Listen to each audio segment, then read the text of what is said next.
Direct. Put the town hall meeting to order and start with roll call, please. Counselor Woods. Here. Counselor Daigle. Present. Counselor Sarnoski. Here. Counselor Smalling. Here. Counselor Hamilton. Here.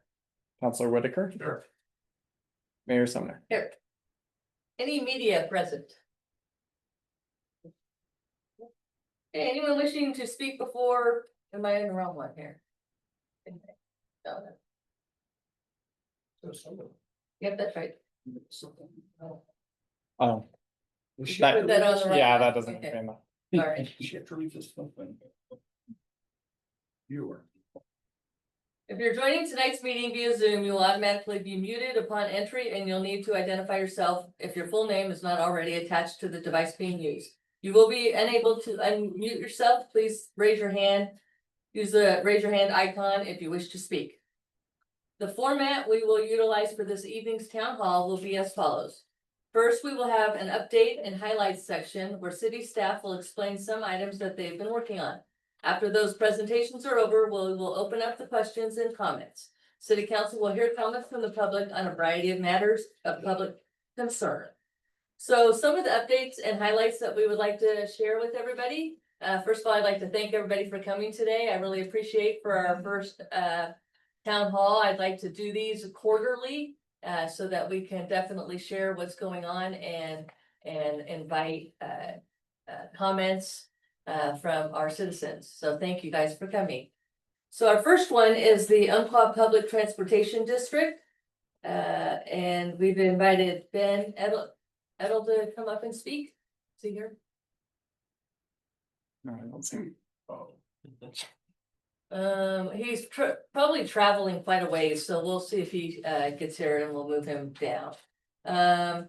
So next I'd like to have our finance director Tammy come and give us a little update on the public safety support fee. Good evening, councilors and mayor. Just wanted to let you know that we are You working. wanna go up there just so that you're talking to everybody in the. Okay. Thanks.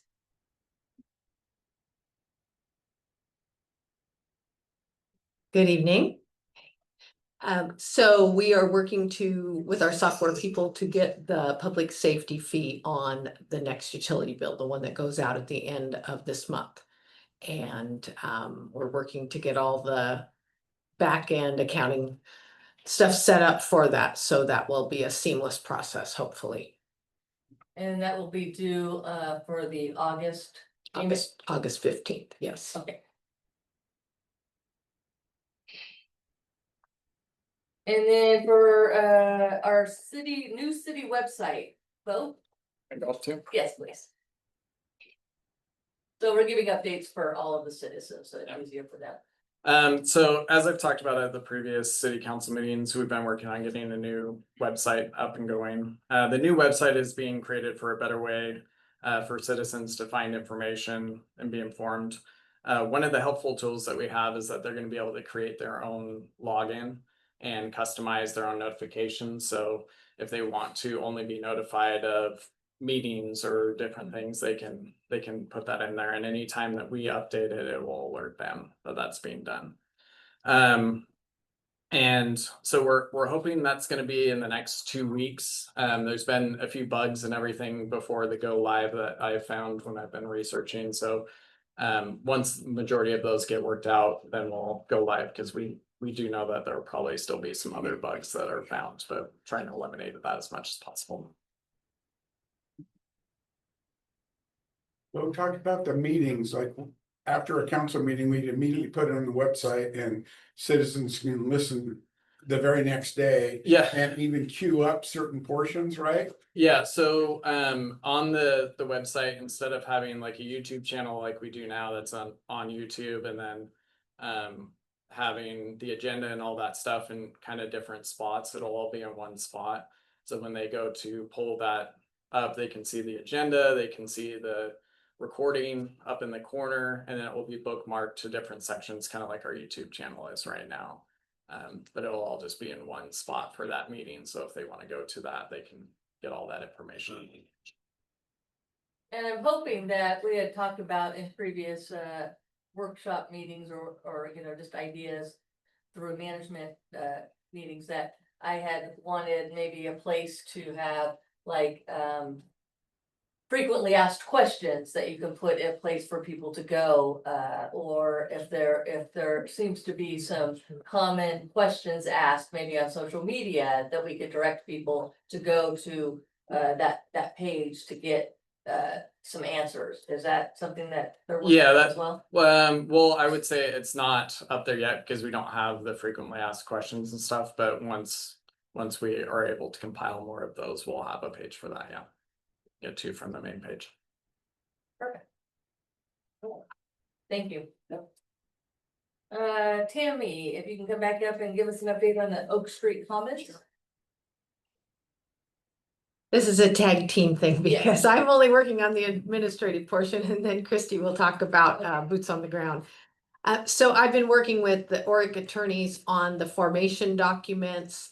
Tomorrow, we're going to file the articles of incorporation with the state of Oregon. We've drafted the bylaws. We'll be working on finalizing the application for the 501c3 and asking for an expedited process. And we've been putting together that, the reasons for that, and working on an agenda for the initial board meeting where they'll be electing officers and adopting formation resolutions. And Christy here too. Can't get anybody. Sorry, Mayor, I was trying to adjust temperature for the folks, but as usual, it broke down just a few minutes ago. Oh, Well, it's like me, keeping it cool, I can't get. Did you get information? Did you get information? So, Christy Gilbert, Community Development, the boots on the ground, the engineer's been hard at work, the boundary line and topographic survey's been completed. They completed that actually in May. The boundary survey was filed with the county surveyor's office on June 3rd. And so that gives them that preliminary design boundary to work off of. The geotechnical exploration fieldwork, it was completed on May 13th. Now keep in mind that's separate from the environmental portion of it. Galley Group had completed that. However, their laboratories backed up and so their field samples are still being analyzed. So we don't have quite the results back from that. So the engineer's still waiting from that. And so with that going into the DEQ portion, so we finally did get word back from DEQ as part of the voluntary cleanup program. And so with that, they have reviewed our documents, the 1,800 pages or whatever it was, gave us some additional samples that we need to test for. So our environmental consultant who originally did phases 1 and 2 is working up an agreement to move forward with that. And so, because we want to make sure the environmental consultant and DEQ are on the same page. So with that, we will get that taken care of. Moving forward with whatever these outcomes are, it gives that preliminary design, which is pretty much what everyone has seen previously. And we're trying to outline the utilities as part of that, which is the funding of that $2.86 million. So, and then the plan amendment zone change is also starting, so the first initial hearing for the plan amendment zone change to the rural residential, or the residential high density is going to be in August at the planning commission. So notifications will start to go out to property owners within 100 feet.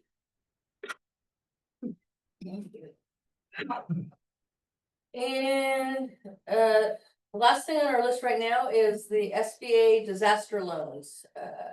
Javier Caltenco? Yes. Good evening.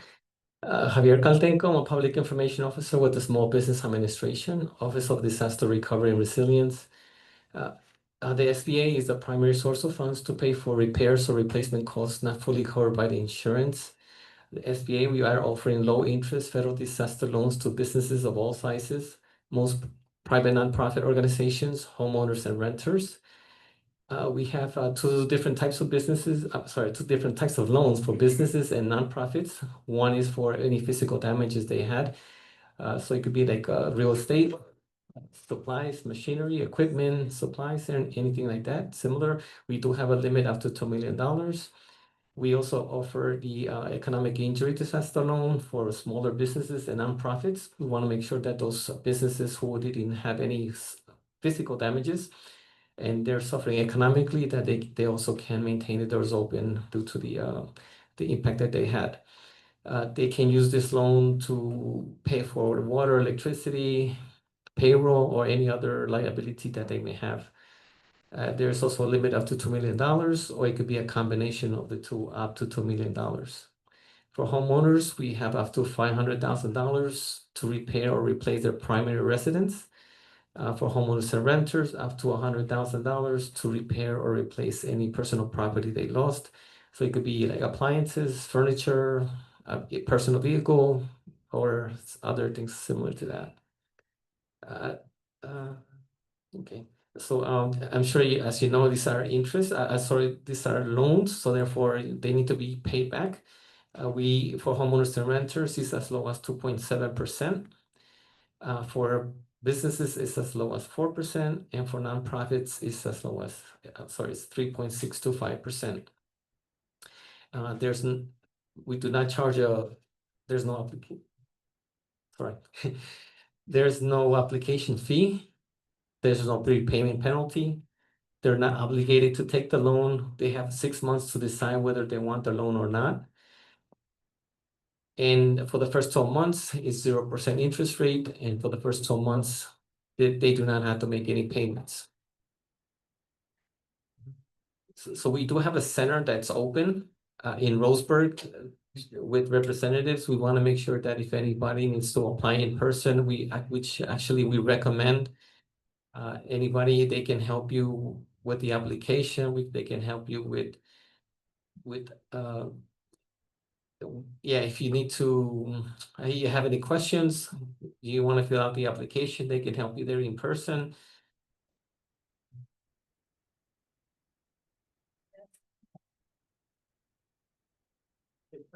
Yeah, that's this thing. Barry wants one. No, it's right there.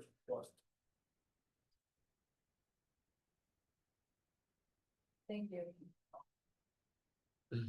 Yeah, so the center is open Monday through Friday, 8 to 4:30 p.m. We are going to have tomorrow night in Drain at the Drain Civic Center.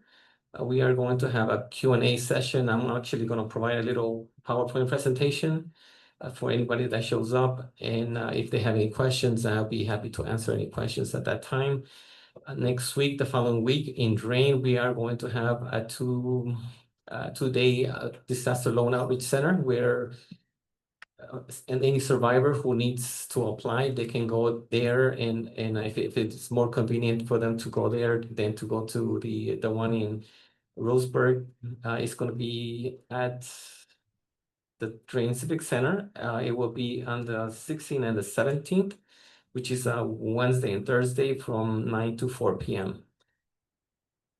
As of now, SBA has offered more than $292,000 for this declaration, and we are looking forward to increasing that amount.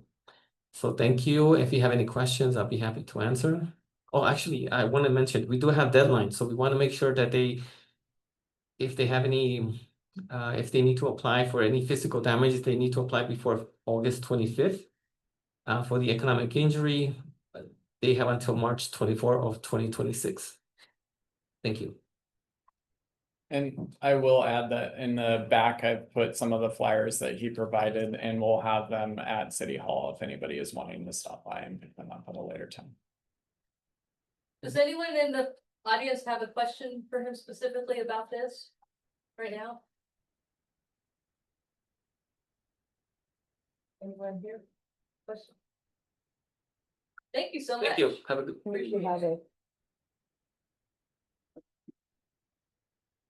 Did Ed Edel show up yet? Do we have anything else that came up? We wanted to do a refund? Okay. So at this point, we'd like to move on to the comments. Yes. You just walked in. Oh, all right, you're up.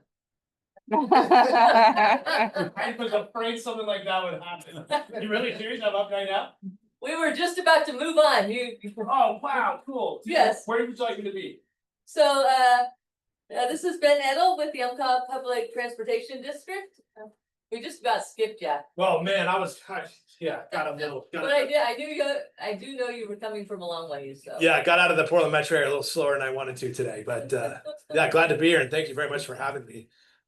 What would you like me to discuss real quick, and then I can just go from there. Yeah, if you could just kind of do a little brief overview of where the public transportation district is and what you see for Sutherlin. Yeah. So the district's in really good shape right now. We were, obviously a lot of people probably are aware that the district was in a lot of trouble when I started as CEO there as the district, and I've been out, by the way, CEO of the Umpqua Public Transportation District.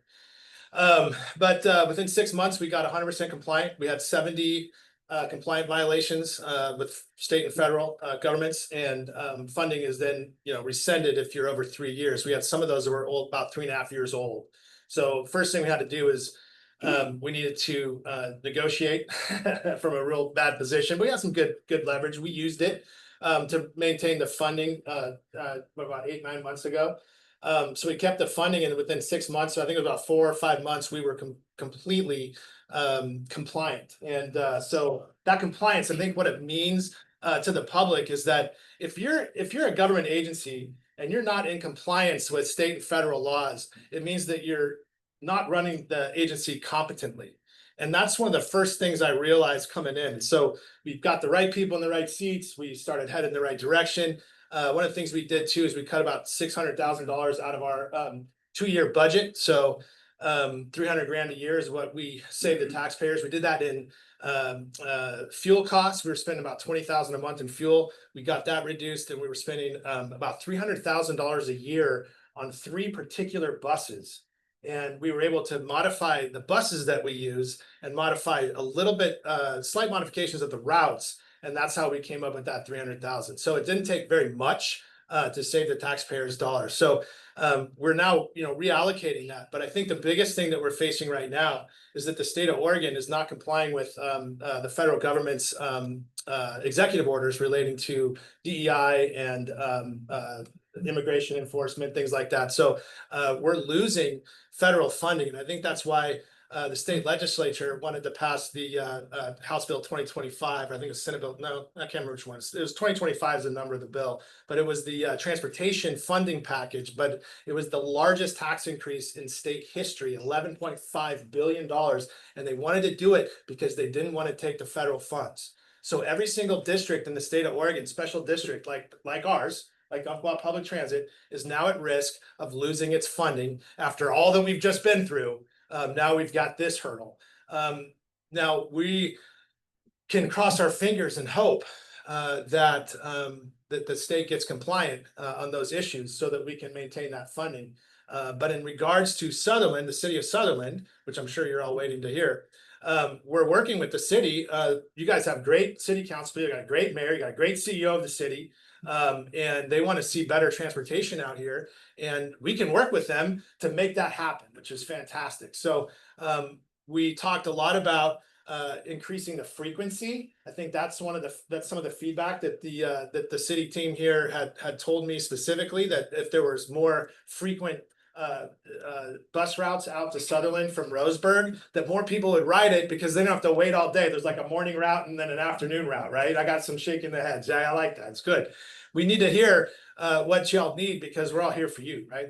So that's our number one goal and purpose, is to help improve transportation to and from Roseburg so that we can make more money, we can get the things we need to get, and that's our goal. So we're working with the city to do that.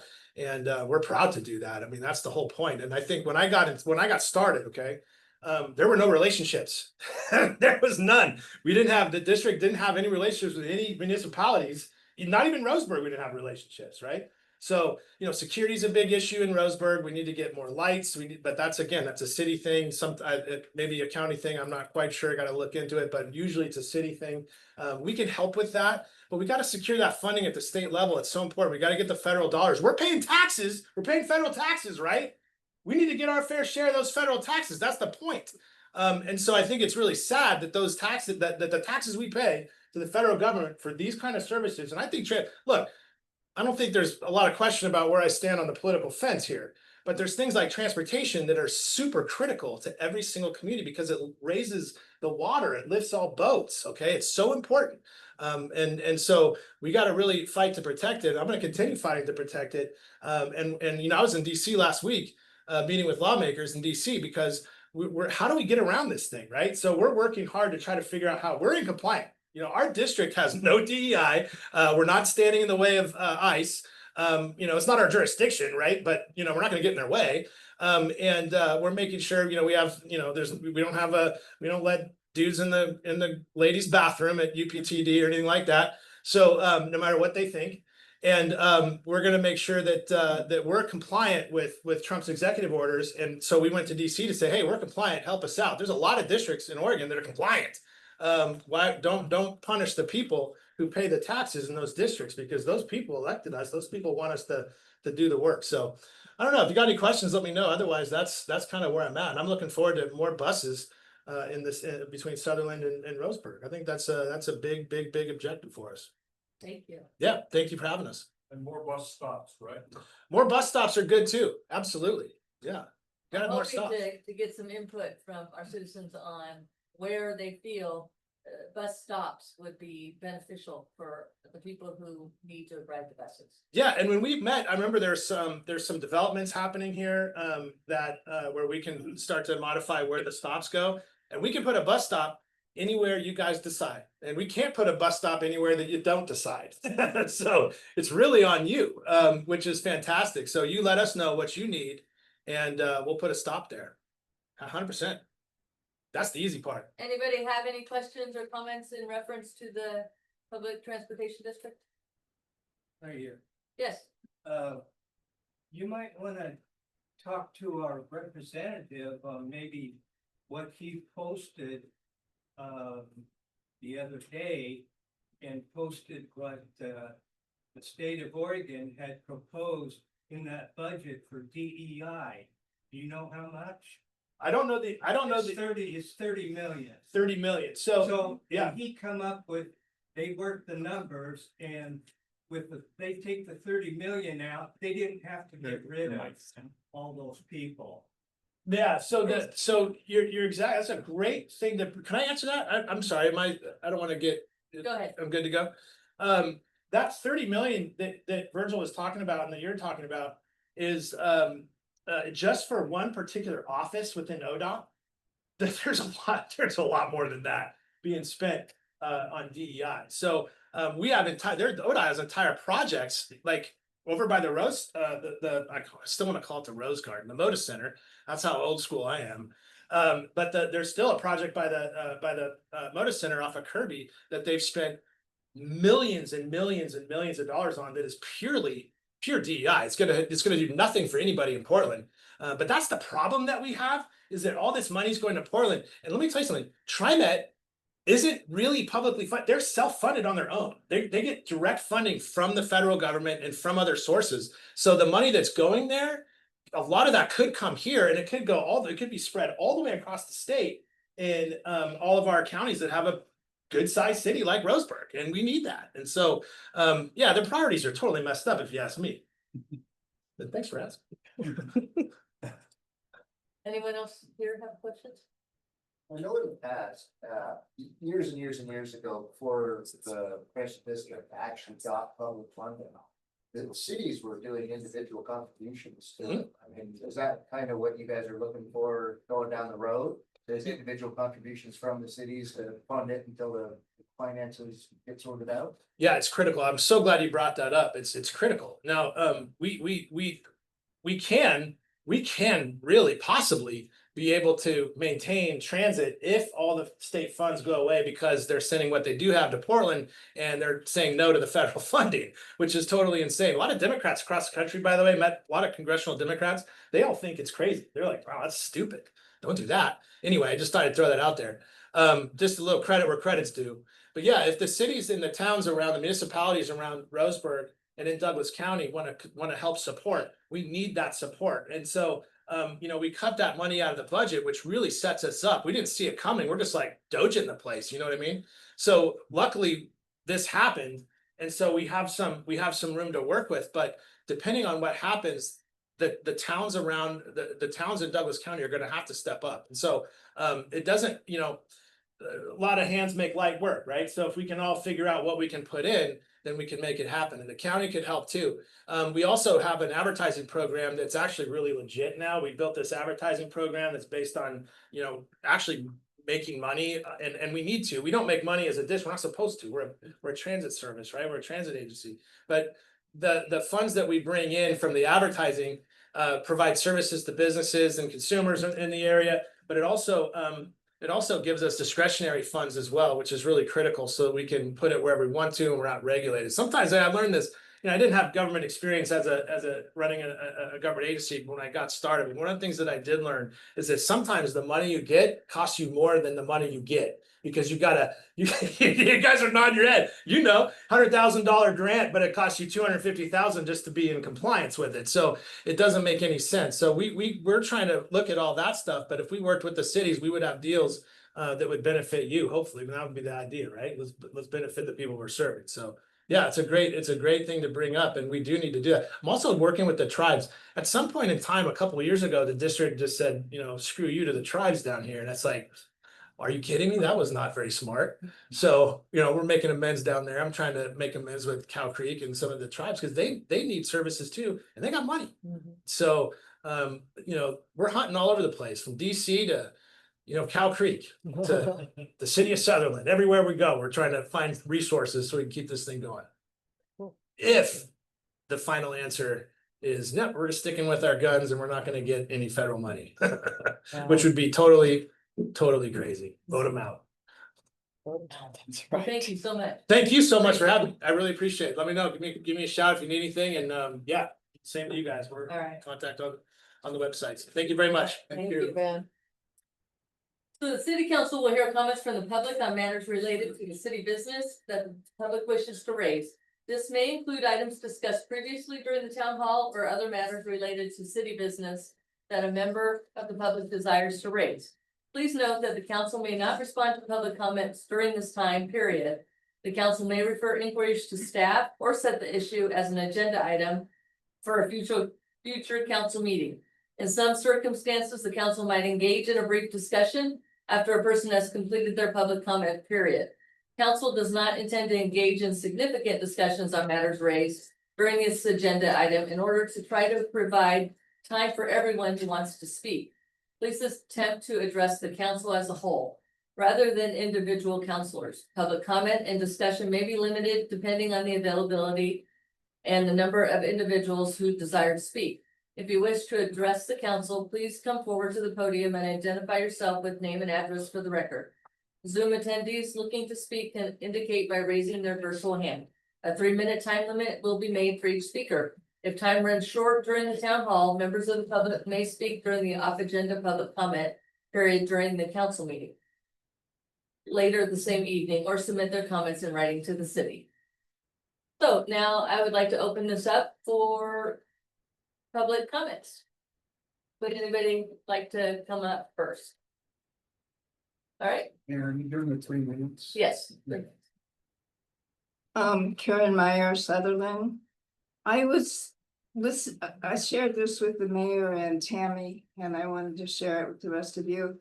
I listened to the meeting from last December, when you all voted for the $600 and some thousand to buy this property at Oak Creek, Oak Park, wherever it is, Oak Commons, something like that.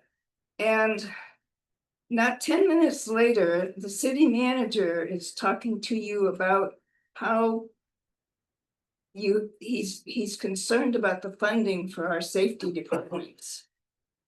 Wouldn't you think that if you were concerned about the funding for your safety departments, that you would consider that, making sure that money is safe before you went off on some tangent to try to build what the governor wants, workforce housing? To me, if your safety departments are important, you make sure they're funded before you go off on some risky venture real estate scheme that you're using the taxpayers' money to finance. So now we can all pay an extra $9, and I imagine if it stands in a couple of years, it'll be $50. Because you need the money to replace the general fund for the money you just spent. And you need the money to go ahead and do these studies and all this work that has to be done before you can get started.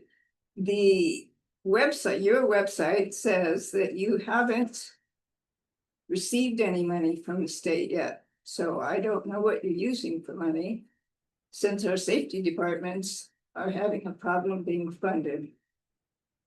The other thing is, I'll do this real quick. Not all of you, because some of you are very nice people, and I compliment the mayor because she always listens. And I compliment Councilor Daigle because he's always friendly to the public, but some of you just have a disdain for the public. You know, your comments during this thing like, oh, it's just a cup of coffee. Oh, it's just a cheeseburger. Oh, it's just 25 cents a day. It's actually 30 cents a day. Just shows a disdain that you have for the public and their feelings. It's not the cup of coffee. It's that you're taking the choice from the people to buy that cup of coffee when you take their money. So.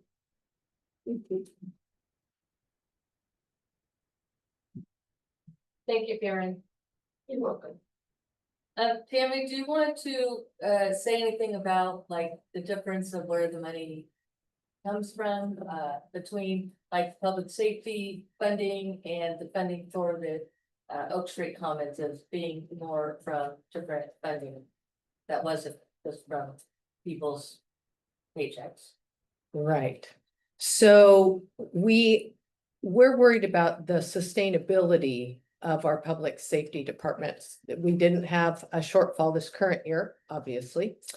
And we're going forward, and we're expecting that other grants, because the money that we're spending right now is out of SB 1530, and it's all a reimbursement issue. So all of the infrastructure, all of the engineering that Christy has been working with, those studies, those will be out of SB 1530 and reimbursed. So you have to spend it first, get them reimbursed. We have several other options that we're looking for in terms of just grants, but we also have many partners at the table that are willing to invest in this project. So the $560,000 that was borrowed from other funds, put into the general fund, did not decrease the general fund that we had available. There's no repayment expected on those for 3 years, except for interest, which will be paid out of interest income generated out of the general fund.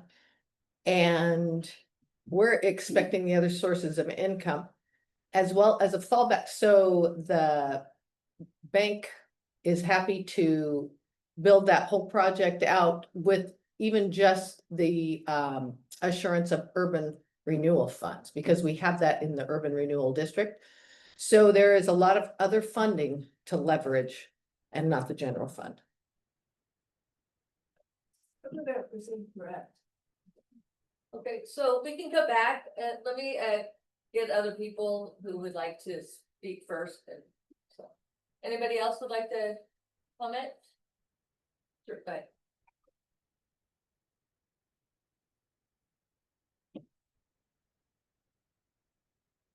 Hi, I'm Larry Spielbush, live on Opal Street.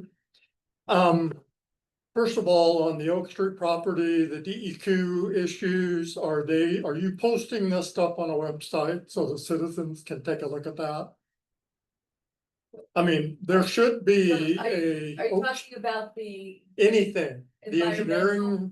engineering that's being done, the engineering contracts, the contracts with the environmental, the letters from the DEQ that are stating what they want done, what they think the problem is.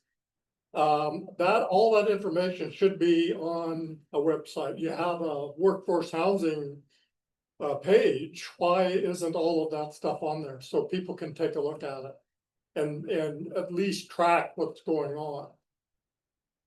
I'm not sure it's like our normal routine to post every single piece of paper that the city receives for You every should be project. posting all of the essential documents that are paramount to the overall general makeup of that project, where you're at, where the funding's coming from, because there was funding, you were talking about this since 2023.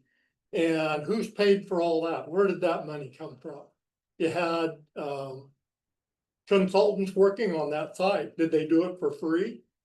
Or did they delay their payments until your grant monies came available?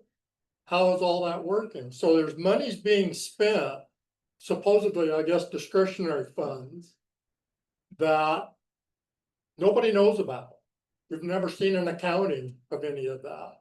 So I'm just saying that if you're going to do a project like this, why is there not information out there on the web, on your page that people can review? Because I know DEQ's got issues with that site. I've already talked to them. And I will get that information from them, but who's gonna pay for the additional study? Does that come out of the grant? Or does that come out of discretionary funds? Or does that come from the wherever the other monies have come from? Because you're also spending monies, if it's discretionary, why wasn't that given to public safety? Again, with what Karen said, why do we continue to build into these projects and yet we're going back to the very basics of public safety and saying, we need more money? And then you're gonna pass an ordinance that forces people to pay $9 a month. That can actually be increased to any number you guys want. And there's not a damn thing we can do about it. So I don't like what's going on in that regard, and I believe there should be an accounting on the website in the finance department that shows where all of this money is coming from, what is it being spent on. Okay, thank you, sir, and we will get back with you on that. Another thing you need to understand too is this is not a council meeting, this is a town hall I meeting. understand that. You read my description of Okay. what a town hall All right, meeting thank you, is. sir. We will get back with you on your answers, and the other part has already been answered. You need to adjust your philosophy on town hall meeting. I do have one correction on the $40,000 for the environmental. Okay, Was out of the general fund. We did do that out of general fund. all right.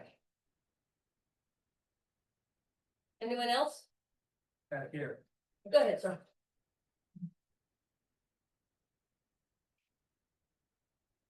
My name is Tom Hammerschmidt and I live at 729 South Comstock. I don't know. Several things came up here before me that concern me, just like they do the gentleman and the lady there. I didn't know the city was getting into the business of being property managers or managing housing. Is this something that you were forced into doing? We're actually not going to be managing it. It's going to be managed by a 501c3. Okay. And why was this brought up? Why, I'm not understanding. I haven't seen much in the way of what's really going on either. And I'm concerned because are you guys familiar with what was there before? Yes. Like 80 years ago? I'm sure DEQ is too. And I'm sure they're worried about the site on what will be built on it. But anyway, I really came to voice my opinion on your public safety support fee. Unlike the other people here, you got the privilege of raising this every year.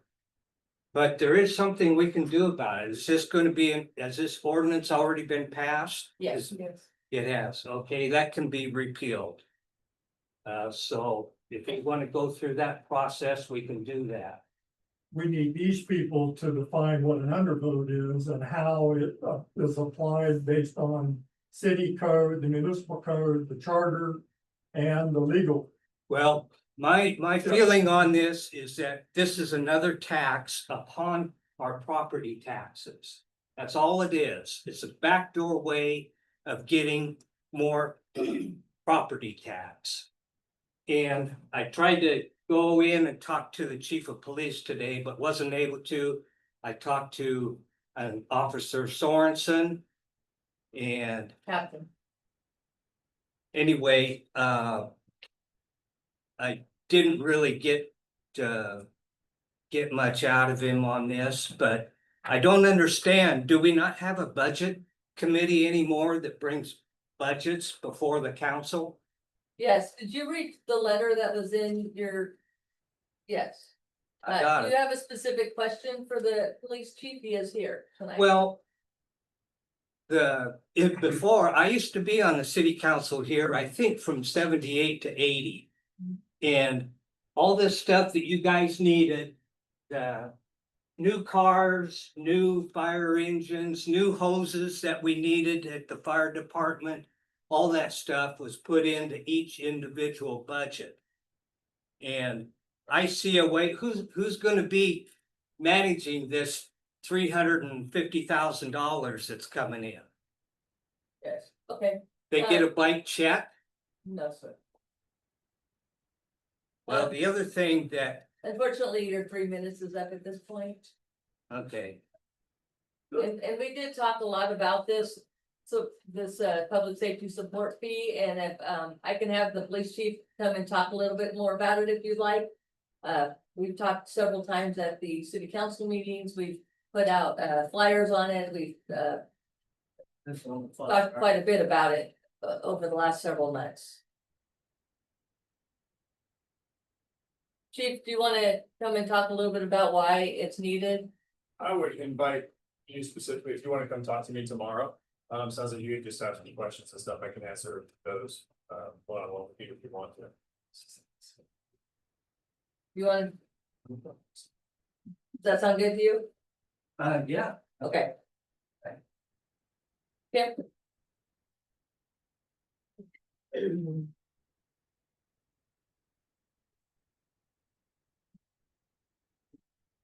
Thank you, Kim Etter, 350 West Sixth Avenue. I agree with Larry. I pushed early on about documents being uploaded to the website for the citizens to review. I know I heard with like the DEQ report that it was 750 pages and nobody understood it. And it doesn't mean to say that there isn't somebody in the community which wouldn't enjoy reading it or trying to understand it themselves. You know, we talk about transparency all the time, transparency. This project for Oak Street Commons is moving forward, and it's moving forward fairly quickly, it seems to me. They've put up stakes, they've measured by my house. I know exactly where the property line is now. You know, I don't understand. We created this task force, which now seems to be a bunch of smoke and mirrors, because the task force hasn't met since August. There was one meeting before the last town hall meeting, but that was only to discuss what was going to be spoken about in the town hall. So what's the purpose of the task force? If the task force is not involved in creating this project like it was supposed to be, what's the purpose of it? Why hasn't it been disbanded? Or why are they not meeting? It just doesn't make any sense. Again, it goes back to transparency and the fee that we're now being billed for on our water. It all does appear, because you're not being transparent, it all appears that it's stemming from this Oak Street project. So I would like some clarification on that. When's the town hall gonna meet, or when's the, the task force? I mean, what's the point of having it if nobody's having meetings? But things are moving forward, so somebody is meeting, but it's not the task force. And that the public is allowed to come to the task force They might not be able to interact, but they're allowed to come to it if they choose. Me as a task force member, I'm allowed to communicate what I speak about to the public through the task force, but I have nothing to talk about because I'm as left, in the dark as Joe Smith down the street who knows nothing.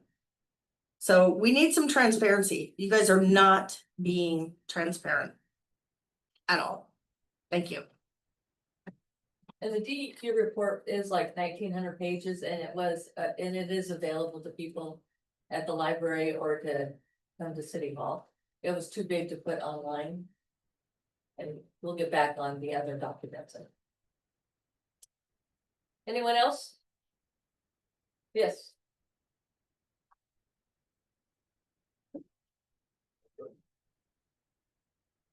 I need to address this now. Larry Barr, Stone Mountain Road. I have to admire foresight and the fortitude that the city council has used to establish the public safety fee and to move forward with the Oak Street. Comments. Thank you, Oak Street Commons. I have trouble with the name. Both of them are key to the growth of this community, for the stability of businesses, because you have a crime problem, or if you can't fight fires, businesses don't want to be here. If you don't have places for people to live, businesses don't want to be here. So city council sticks their necks out, moves forward with it, communicates effectively with the public, but the public doesn't listen repeatedly. Deals with Prop 5 and 50, which were voted in by the foresight or the lack of foresight by a bunch of voters who thought they were saving money, but they're basically cutting their own throats in the long term. So my hat's off to you. Not wearing one, sorry. Well done. Thank you.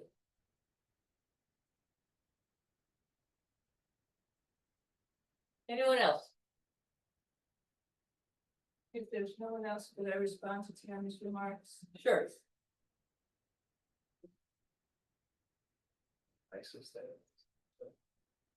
I didn't understand all that was said about the general fund, but I know one thing, the general fund money that was taken from Public Works was $210,000. It's general fund money, just moved over to be used for this property.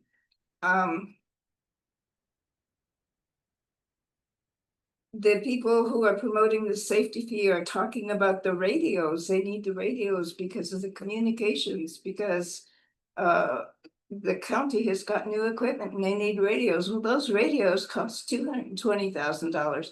And if I said 220 before, it was 210 that we took out of the general fund. But that $210,000 would have paid for those radios. And that's just, you're not putting your priorities first. That's all it is.